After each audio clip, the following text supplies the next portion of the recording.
누가 내 이웃인가? 이런 제목으로 오늘 말씀을 대하겠습니다. 오늘 우리가 대하는 이 말씀은 선한 사마리아인의 비유로 우리가 잘 알고 있습니다. 예수 믿지 않는 사람도 잘 알고 있는 그런 내용 가운데 하나입니다. 근데 잘 아는 만큼 우리가 그 내용을 정확하게 아는가라고 물으면 아닐 수 있다라는 생각이 듭니다. 이 비유를 정확하게 해석하기 위해서는 이제 비유 앞에 나오는 예수님과 율법학자의 대화를 우리가 좀 살펴보아야 합니다. 율법학자 그러면 서기관 생각하시면 될 것 같습니다. 하나님의 율법을 이제 연구하는 그런 사람입니다. 이 율법학자가 예수님께 와서 예수님을 시험하고자 예수님께 묻습니다. 시험한다라는 건 할 수 있다면 좀 곤란하게 만들겠다, 이런 의미가 있습니다. 질문의 내용은 이것입니다. 선생님, 내가 무엇을 하여야 영생을 얻을 수 있습니까? 내가 무엇하여야 영생 얻을 수 있습니까? 영생은 하나님 나라를 의미합니다. 그러면 내가 무엇하여야 하나님 나라에 들어갈 수 있습니까? 이런 질문이 될 겁니다. 아주 중요한 질문이고, 예수님 당시 많은 유대인들이 관심을 가졌던 가장 중요한 물음이 이 물음입니다. 그래서 예수님께서 율법학자에게 도리어 물으시죠. 율법에 어떻게 기록되어 있느냐? 율법에 대해서 묻습니다. 율법학자가 아주 자신 있게 대답을 합니다. 자기 전공 분야잖아요. 자신 있게 대답합니다. 10장 27절을 보시면 이렇게 되어 있습니다. 대답하여 이르되 내 마음을 다하며 목숨을 다하며 힘을 다하며 뜻을 다하여 주 너의 하나님을 사랑하고 또한 내 이웃을 내 자신같이 사랑하라 하였나이다. 율법학자의 대답은 아주 정확합니다.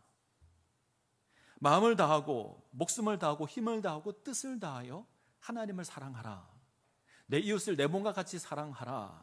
맞습니다. 아주 훌륭한 그런 대답을 합니다. 자, 율법학자가 정확하게 대답하자 예수님도 인정하십니다. 그래, 너의 대답이 옳다. 가서 그렇게 살아라. 자, 여기서 대화가 끝나면 괜찮은데 아마 율법학자는 자기를 좀 뽐내고 싶었던 것 같습니다. 칭찬을 들었으니 아마 기분이 좋았을 겁니다. 어깨도 으쓱합니다. 그래서 멈추지 않고 자신을 좀 드러내기를 원합니다. 다시 예수님께 묻습니다. 그러면 누가 내 이웃이 되겠습니까? 그러면 누가 내 이웃입니까? 이 물음을 조금 바꾸면 이런 물음입니다. 예수님, 어느 정도 수준이 되어야 나의 이웃이 될 수 있습니까? 이런 말입니다.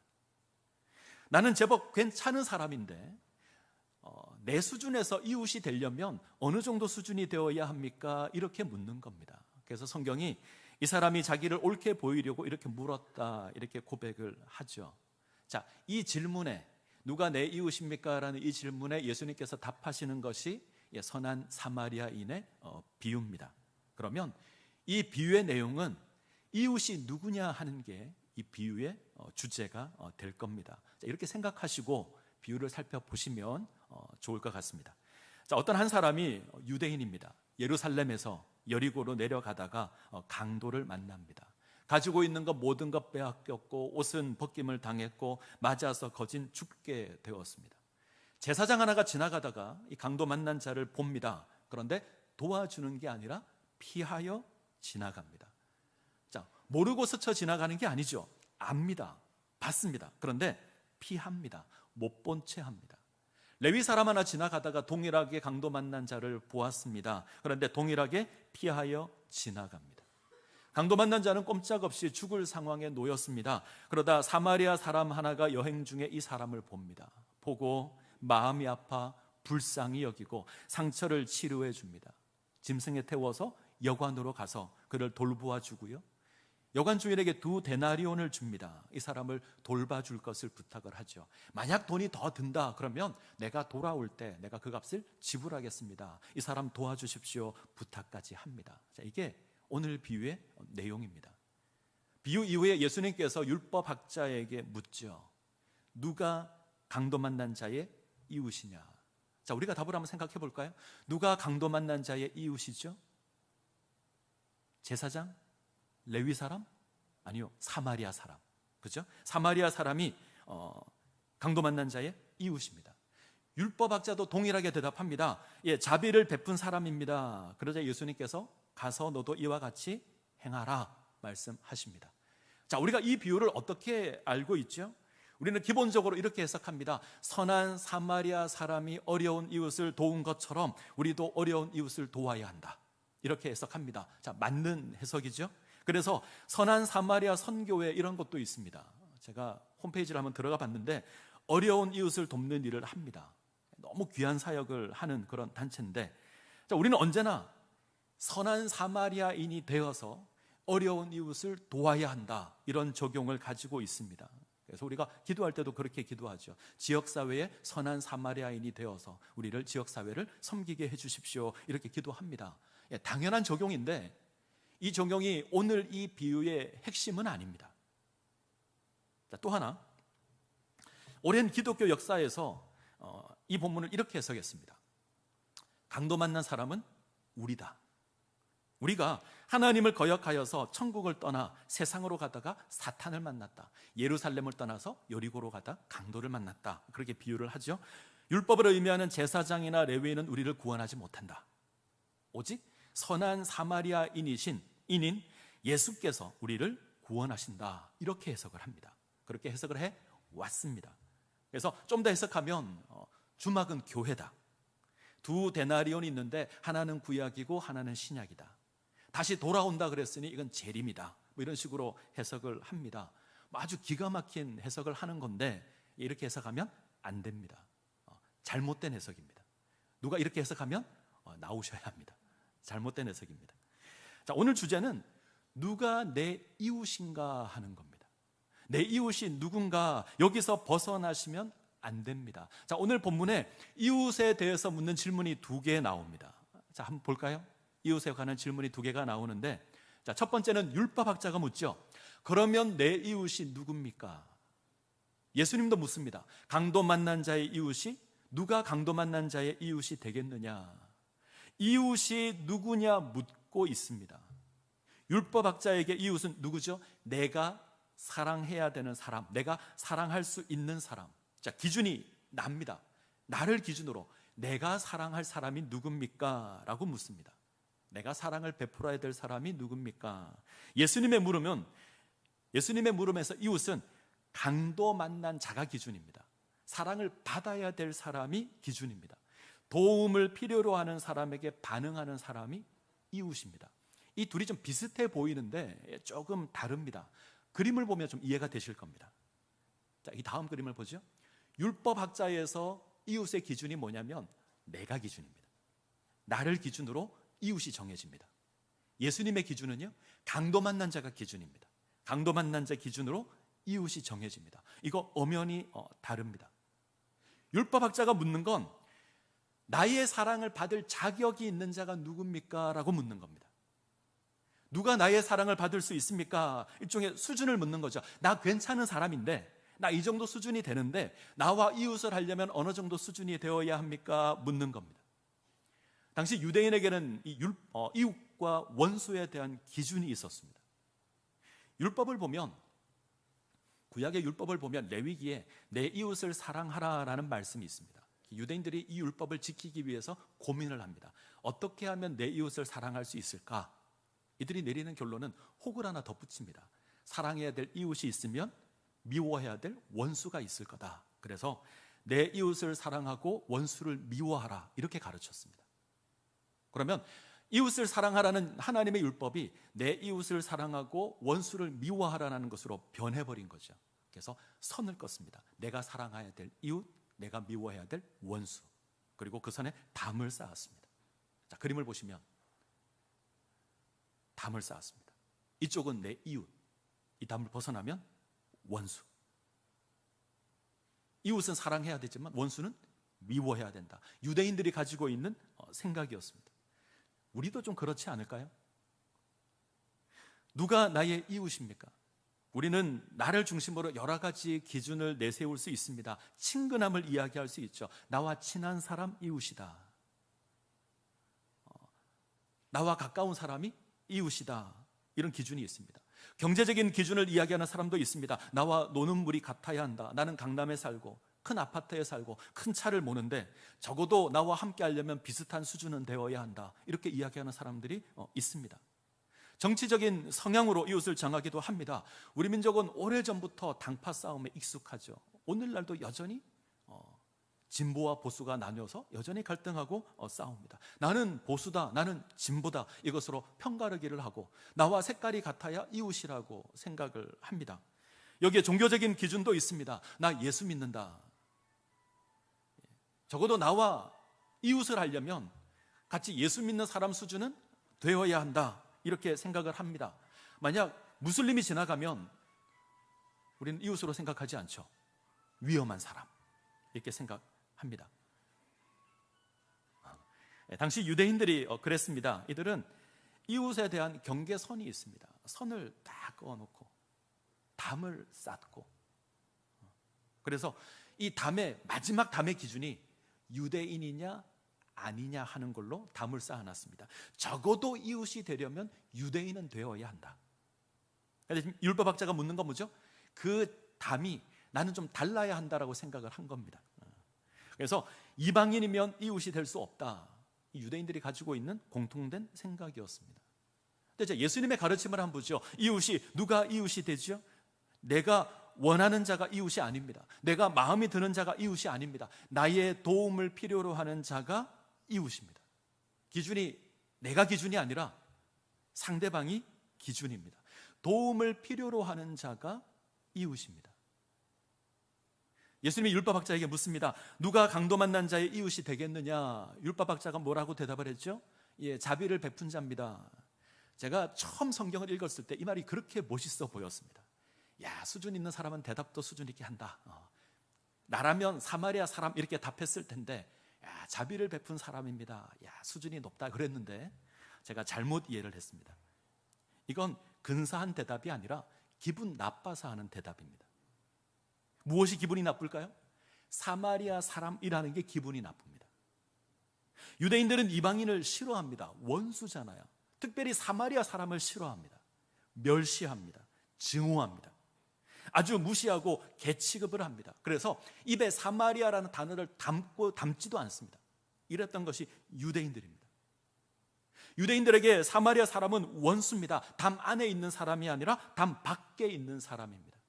누구나 원수라고 생각하는데 그 원수가 답으로 제시가 된 거죠. 그게 기분이 나빠서 사마리아 사람 그러지 않고 자비를 베푼 자입니다, 대답을 합니다. 자, 그러면 오늘 이 사마리아인의 비유의 주제는, 오늘 설교의 주제는 이렇게 됩니다. 원수가 나의 이웃입니다. 우리가 이웃을 사랑해야 합니다, 이게 주제가 아닙니다. 중심 주제가 아닙니다. 우리가 강도 만난 자이고 예수님께서 우리를 구원하는 선한 사마리아인이 되십니다, 이것은 더더욱 아닙니다. 원수가 나의 이웃이 됩니다. 내가 개취급했던, 내가 무시했던, 내가 멸시했던 그 원수가 나의 이웃입니다. 이것이 오늘 본문의 주제입니다. 이웃의 기준이 나 자신이 아니기 때문입니다. 내 기준에서 이웃을 정하는 것이 아닙니다. 내 기준에서 내 편 이거 가르는 것이 아닙니다. 나의 도움을 필요로 하면 이웃입니다. 심지어 그것이 원수라고 할지라도 이웃입니다. 원수가 어려움에 처해 있으면 가서 도와야 합니다. 그것이 맞습니다. 길을 가다가 지갑을 하나 주웠습니다.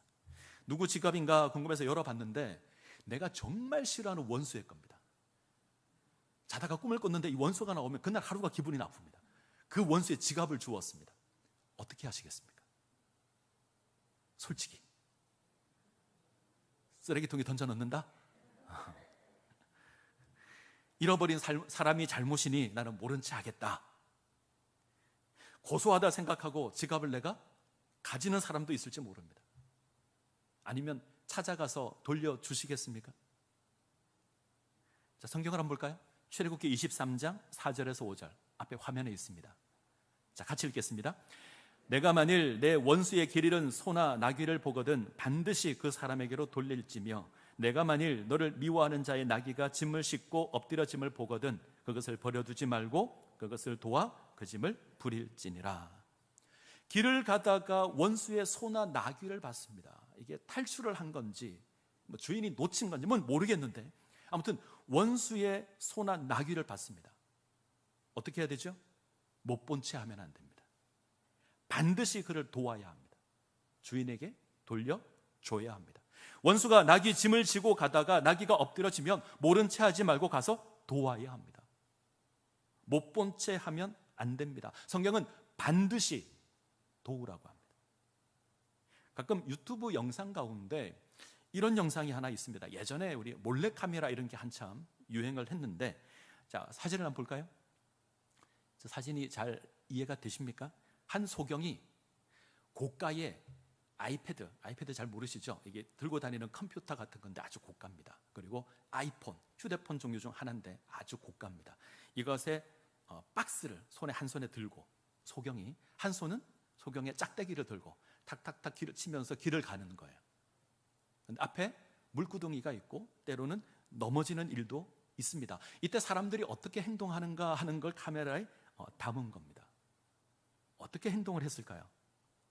어떤 사람은 이 사람을 일으켜주고 떨어진 물건을 다 챙겨서 돌려주는 사람이 있습니다. 근데 상당히 많은 사람들은 이 사람을 챙겨서 이렇게 세워주지만 물건 하나를 슬쩍 합니다. 상대가 소경이니까 모르잖아요. 슬쩍 합니다. 어떤 사람은 넘어진 소경에 대해서 아예 관심이 없습니다. 떨어진 박스를 챙겨서 가는 사람도 있습니다. 이게 인간입니다. 인간은 아무도 보지 않으면 괜찮다고 생각을 해서 자기에게 이익된 것을 합니다. 그런데 이 넘어진 사람이 원수면 이렇게 해서 물건 채워서 챙겨주시겠습니까? 과연 도와줄 수 있을까요? 쉽지 않을 겁니다. 자, 출애굽기 23장 9절. 출애굽기 23장 9절. 자, 같이 읽겠습니다. 너는 이방 나그네를 압제하지 말라. 그가 애굽 땅에서 나그네 되었은즉 나그네 사정을 아느니라. 우리가 이웃을 도와야 하는 이유가 뭐죠? 원수라고 할지라도 그가 어려움에 처하면 우리가 도와줘야 될 이유가 무엇입니까?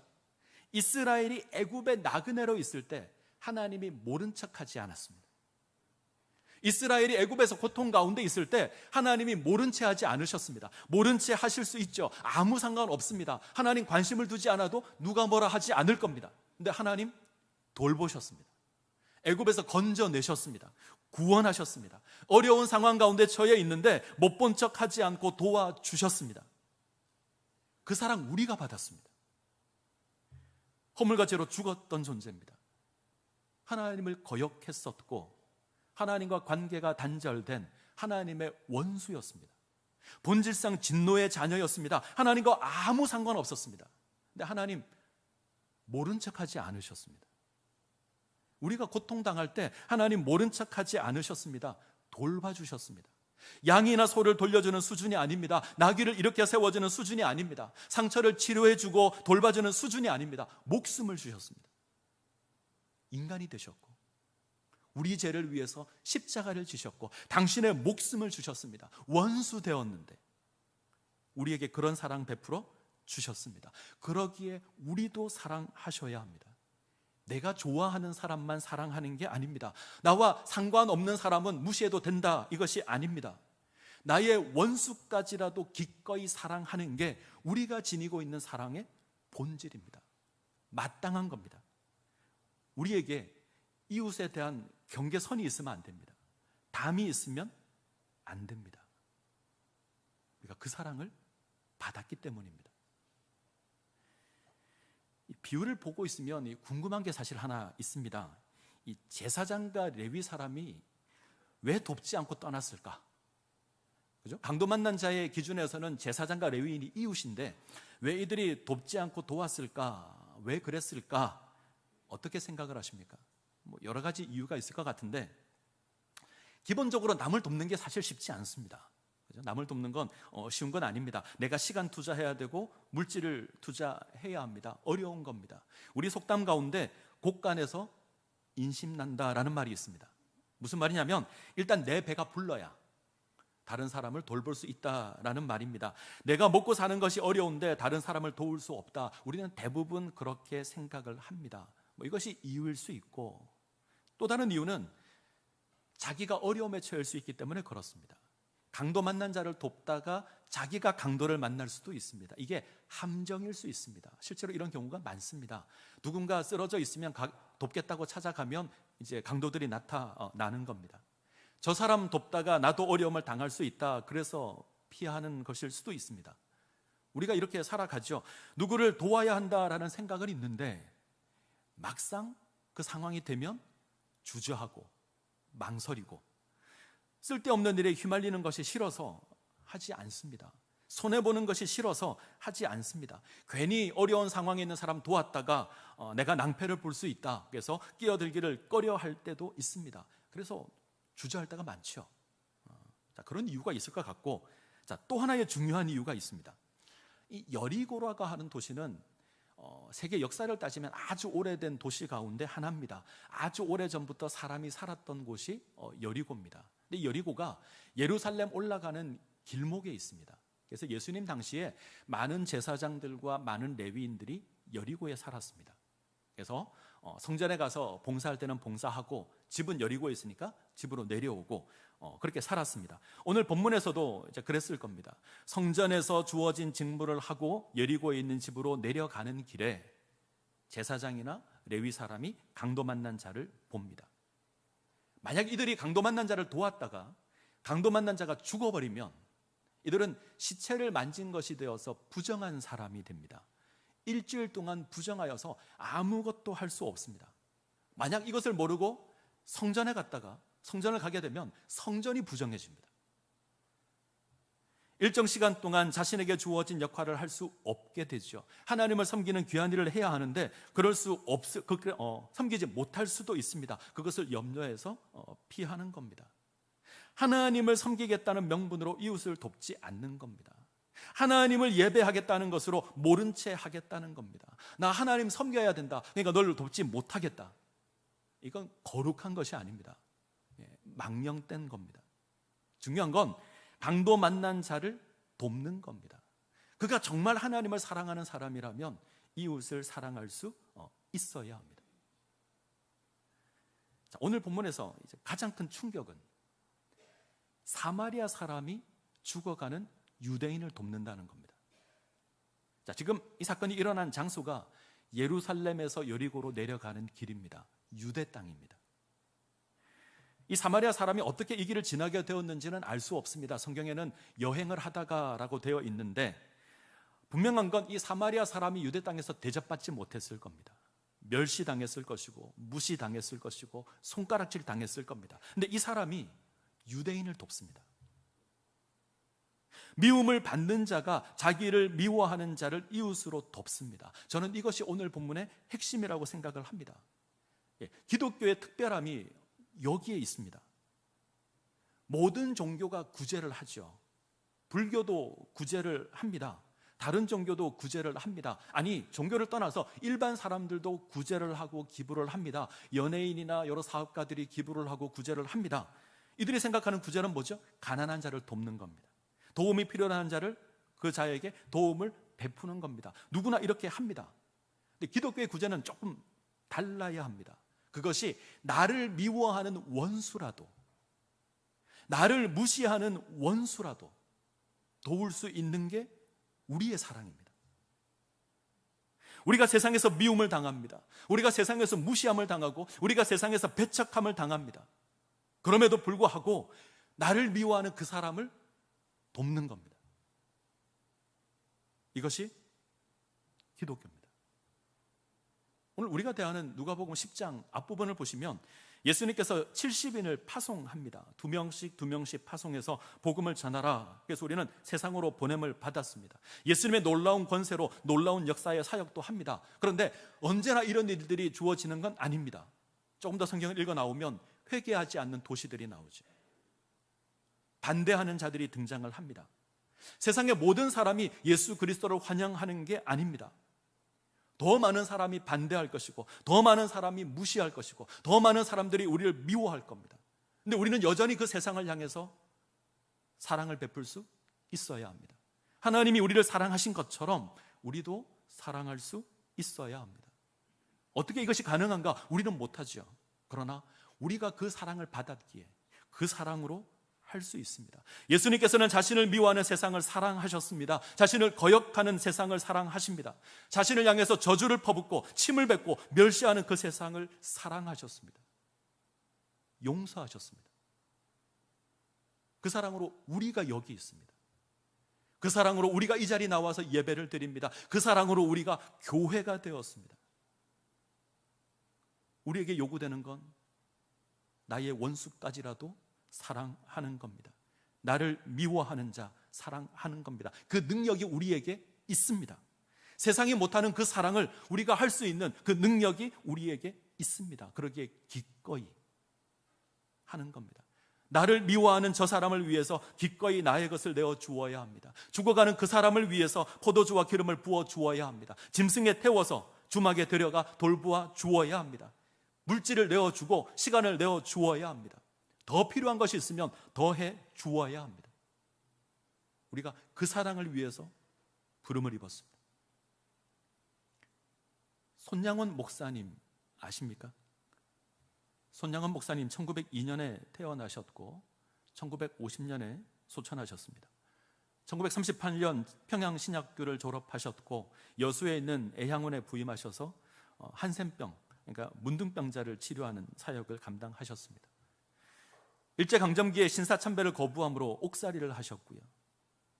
이분이 사역했던 곳이 애양원인데 나병 환자들이 모여서 신앙생활을 하는 겁니다.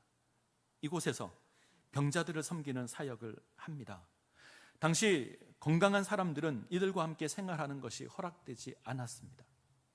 많은 사람들이 불편해하기도 했습니다. 그때 손양원 목사님의 소원이 나에게도 나병이 생겨서, 나에게도 저 병이 생겨서 내가 저들과 함께 살아가고 싶습니다. 이게 이분의 소원이었습니다. 나병이 무서운 건 감각이 없습니다. 손이나 발에 상처가 생겨도 생긴지를 모릅니다. 살이 썩어 돌아가도 아무런 감각이 없습니다. 한 번은 병자 하나가 발이 크게 다쳤는데 발이 골마서 가만히 두면 발을 잘라내야 될 상황이 되는데 이 병자가 그걸 모릅니다. 목사님이 그걸 하시고 입으로 그 사람에 있는 염증을 빨아내어서 치료를 했다라고 합니다. 자, 그런 분이 이분이신데, 자, 1948년 10월 19일 앞에 사진 다시 보여주시죠. 여순 사건이 일어납니다. 이 과정에서 손양원 목사님의 아들 동인과 동신이 이 반란군에 의해서 죽임을 당합니다. 자, 반란이 진압이 되었고 동인과 동신을 죽인 양재선이라는 학생 역시 잡혀서 사형이 선고되었습니다. 이때 손양원 목사님이 계엄군 사령관을 찾아갑니다. 그 학생을 석방해달라 요청을 합니다. 이분이 이렇게 고백을 합니다. 고백을 한번 볼까요? 나의 죽은 아들들은 결코 자기들 때문에 자기 친구가 죽는 것을 원치 않습니다. 이 아이들은 친구들의 죄 때문에 이미 죽었습니다. 만일 이 학생을 죽인다면 그것은 동인과 동신의 죽음을 헛되게 만드는 겁니다. 그러니 용서해 주십시오. 손양원 목사님의 청대로 안재선 학생이 석방되었습니다. 목사님은 이 아이를 양자로 삼습니다. 이름을 손재선으로 바꿉니다. 미움을 당하는 수준이 아니죠. 핍박을 받았고 아들이 둘이나 죽었습니다. 근데 기꺼이 사랑을 합니다. 우리가 아무리 보아도 이해가 안 되는 사랑인데 하나님의 그 놀라운 사랑과 은혜를 알기 때문에 손양원 목사님 이 사랑을 하십니다. 우리가 이 사랑으로 부름을 입었습니다. 예수 그리스도의 십자가 사랑으로 하나님의 백성이 되었고 한 교회가 되었습니다. 건물 위에 십자가 세워 놓는다고 해서 온전한 교회가 아닙니다. 이 사랑이 우리 삶에 있어야 그것이 진정한 교회가 될 겁니다. 예수님의 사랑이 우리 가운데 나타나야 합니다. 그래야 교회입니다. 우리에게 이 사랑이 있는가 한번 돌아보셨으면 좋겠습니다. 어쩌면 우리는 여전히 나의 이웃을 찾아서 사랑을 합니다. 내가 좋아하는 사람, 나의 편을 들어주는 사람, 나와 어울릴 만한 사람, 우리는 그 사람들을 이웃이라고 이야기하고 담을 쌓아둡니다. 벗어나면 나와 함께 할 수 없는 원수 취급을 합니다. 우리를 미워하는 세상을 사랑해야 하는 것이 우리의 사명인데 우리는 이 작은 교회 안에서 이웃과 원수의 선을 긋고 담을 쌓습니다. 어리석게도. 예배를 하러 옵니다. 예배를 드립니다. 찬양을 하고 기도를 하고 봉사를 합니다. 근데 내가 이웃이라고 생각하지 않는 사람을 만나면 모른 채 합니다. 피하여 지나갑니다. 고의로. 에베소서 2장 14절을 보시면 그는 우리의 화평이신지라 둘로 하나를 만드사 원수된 것 중간에 막힌 담을 자기 육체로 허시고. 우리 주님께서 중간에 막힌 담을 허셨습니다. 우리를 하나 되게 하셨습니다. 한 교회로 불렀습니다. 우리 주님께서 담을 허셨는데 우리가 세우면 안 됩니다. 우리 사이에 어떤 담도 있어서는 안 됩니다. 그래야 우리가 세상을 향해 나갈 수 있습니다. 세상을 사랑할 수 있습니다. 내가 마음에 드는 사람을 나의 이웃으로 삼아 사랑하는 게 아닙니다. 도움이 필요한 사람을 사랑하면 그가 내 이웃이 될 겁니다. 원수라도 내가 사랑하면 이웃이 됩니다. 이것이 기독교입니다. 나를 미워하는 자를 내가 먼저 사랑하는 겁니다. 나를 무시하는 자를 내가 먼저 사랑하는 겁니다. 그가 아파하고 있으면 마음이 아프셔야 합니다.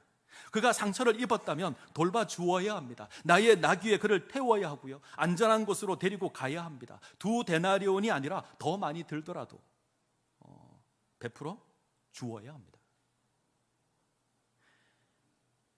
나의 이웃만을 사랑하는 율법학자가 되지 마십시오. 나의 원수라도 기꺼이 사랑하는 사마리아 사람이 되십시오. 그때 우리가 온전할 겁니다. 이 모습 가운데 세워지시기를 간절히 소원합니다. 기도하시겠습니다.